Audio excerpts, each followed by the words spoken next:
2023. Ito ay hindi aking karanasan ngunit mula sa aking nobyo. Ang aking nobyo ay nagtatrabaho sa isang 5-star hotel sa Parañaque bilang casino dealer. Alas 2 ng hapon hanggang alas 10 ng gabi ang shift niya, kung kaya alas 12 na ng hating gabi ang dating niya sa bahay dahil nga kami ay taga Bulacan pa. Pagod at puyat ang kalaban niya sa araw-araw. Sir Jupiter, ang aking nobyo ay masasabi kong malapit sa Diyos. Palaging nagdadasal at nanonood ng mga palabas na may kinalaman sa mga nangyari noong panahon ni Jesus. Tuwing kami ay magkasama, lagi niyang ikinikwento sa akin ang mga panaginip niya. May magaganda at mayroon din namang mga nakakakilabot. Mga ilang beses rin siyang nakaramdam ng sleep paralysis.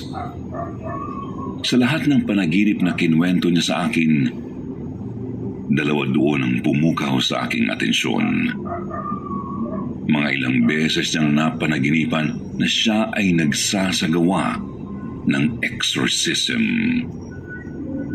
Tumaas ang mga balahibo ko noon, Sir Jupiter. Noong isang hapon, wala siyang pasok dahil holiday. Wala siyang ginawa kung hindi magpahinga. Magkatabi kami noon sa kama. Bandang alas 6 na ng gabi ay napipikit-pikit siya kahit siya ay nakaupo. Ilang segundong kausap ko lang siya ay bigla siyang nagsabi, nananaginip daw siya. Sa loob lang siguro ng 5 segundo, ay nabuo ang panaginip niyang yun.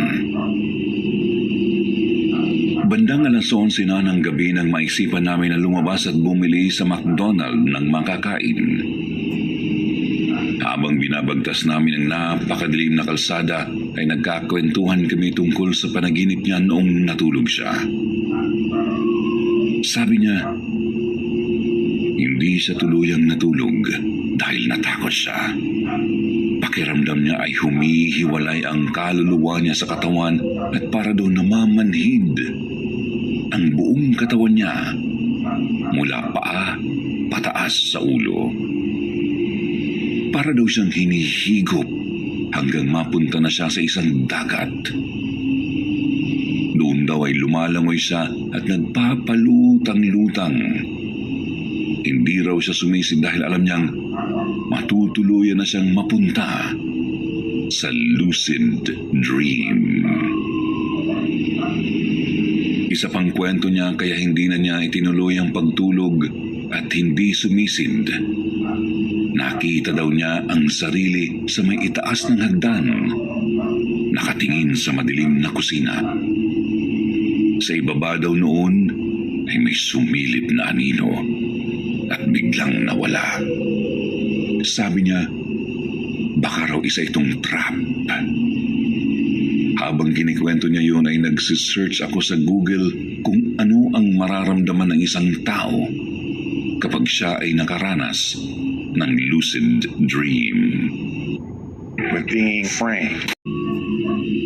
Ayon sa isang website, ang lucid dream daw ay isang panaginip kung saan kaya mong kontrolin ang mga nangyayari sa iyo at alam mo na ito ay panaginip lamang. Makararamdam ka raw ng pamamanhid at maaaring amoy rin ng tubig dagat. Sir Jupiter, hindi ko alam kung saya o takot ang aking mararamdaman. Dahil hindi nag-iimbento sa kanyang panaginip ang nobyo ko dahil lahat ng naramdaman niya ay parehas sa sinabi ng sa website.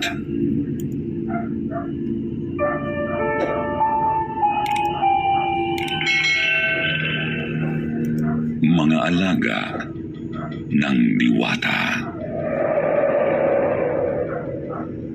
Kumusta po kayo, Sir Jupiter? Ako po si Ari. Taga Cavite po kami pero tubong Bicol po ang lahi namin. 10 taong gulang po ako noon nang umuwi kami sa Bicol dahil nawalan ng trabaho ang tatay ko. Inakala niya na hindi na kaming magkakapatid makakapag-aral, kaya umuwi na lang kami sa Bicol. Doon daw po kasi kahit walang pera, makakapag-aral kami. Malapit lang sa eskwelahan ang bahay ng tiyahin namin na kapatid ng nanay ko. Doon kami pansamantalang tumira. Dahil bata pa lang ako noon at nasa probinsya kami, kapag naiihi po ako, lumalabas lang ako ng bahay. Mataas na lugar ang tinitirahan namin at ang mga kapitbahay namin ay nasa bandang ibaba naman. Ang banyo po kasi ay nakabukod sa bahay. Mga 5 dipa ang layo nito. Dahil natatamad na akong dumiretso ng banyo isang gabi na maramdaman kong naiihi ako, doon na po ako umihi sa bakuran. Antok na antok po ako noon. Pipikit-pikit pa ang mata ko. Akala ko ay nanaginip lang ako dahil nga tulog pa ang diwa ko. Habang ako ay nakaupo at umiihi, may dumaan sa harapan ko na isang hayop na puting-puti ang balahibo. Ang kapal at ang lambot. Mabagal lang siyang lumakad na parang napakahinhin niya. Diretso lang siyang naglakad sa harapan ko.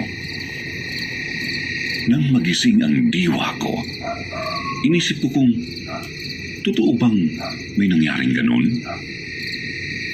Sinundan ko pa ng tingin ang pinuntahan ng hayop na yun. Kitang-kita ko siyang dumiretso sa damuhan. Walang kaingay-ingay ang paglakad niya. Hindi rin naggalawan ng mga damo kahit sumuot siya doon. Para itong pusa na kasing laki ng aso. Napagkamalan ko pang aso pero nang isipin ko, pusa talaga yun dahil sa kanyang maliit na tenga. Hindi naman ako noon nakaramdam ng takot dahil siguro bata pa ako. Hindi ko naman alam na kakaibang nilalang pala yun. Nalaman ko lang nung nakakwentuhan ko na ulit ang tiyahin ko na taga roon. Nakabalik na kami noon sa Cavite at dumalaw na lang sa amin. Sinabi niya talagang may mga mahihiwagang hayop na dumaraan sa lugar nila tuwing gabi. Naikwento ng tita ko nung dalaga pa raw silang magkakapatid. Marami silang alagang manok. Mahilig daw kasing mag-alaga ng mga hayop ang lolo at lola ko. Isang gabi raw